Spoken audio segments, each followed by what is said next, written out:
Crime કોન્ફરન્સમાં mobile ન લઈ જવા માટે સૂચના આપવામાં આવી છે। પોલીસ અધિકારીઓને મોબાઈલ બહાર મૂકવા સૂચના। અધિકારીઓએ પોતાની ગાડીમાં જ મોબાઈલ મૂક્યા હતા। કોન્ફરન્સ બહાર મોબાઈલ મૂકવાની પણ વ્યવસ્થા હતી। તો જે ક્રાઇમ કોન્ફરન્સનું આયોજન કરવામાં આવ્યું છે, જેમાં મુખ્યમંત્રી ભૂપેન્દ્ર પટેલ, નાયબ મુખ્યમંત્રી હર્ષ સંઘવી પણ હાજર છે। આ ક્રાઇમ કોન્ફરન્સમાં જે અધિકારીઓ છે તેમને મોબાઈલ બહાર રાખવા માટે જ સૂચના આપવામાં આવી હતી।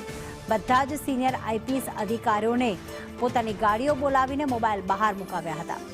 હિરેન જોડાઈ ગયા છે। હિરેન, શું વધુ અપડેટ? આજથી 2 દિવસની ક્રાઇમ કોન્ફરન્સ ડીજીપી ની હાજરીમાં અને મુખ્યમંત્રી, નાયબ મુખ્યમંત્રીની ઉપસ્થિતિમાં શરૂ થઈ છે। જો કે આ કોન્ફરન્સમાં આઈપીએસ અધિકારીઓ મોબાઈલ સાથે બેઠકમાં આવતા નાયબ મુખ્યમંત્રીએ ટકોર કરી હતી કે અધિકારીઓ પોતાના મોબાઈલો આવે। પહેલો સેશન પૂરું થતા તમામ અધિકારીઓએ પોતાની ગાડીઓ બોલાવી અને પોતાના મોબાઈલ છે એ પરત મુકાવ્યા હતા।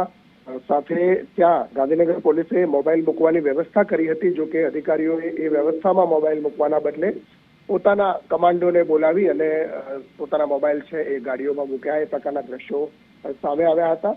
સ્વાભાવિક રીતે સૂચના અગાઉ પણ આપવામાં આવી હતી કે મોબાઈલ બેઠકની અંદર ઉપયોગ ન કરવો, પરંતુ આ પરિસ્થિતિ જોતા નાયબ મુખ્યમંત્રીએ ચાલુ કાર્યક્રમમાં આ ટકોર કરવી પડી હતી।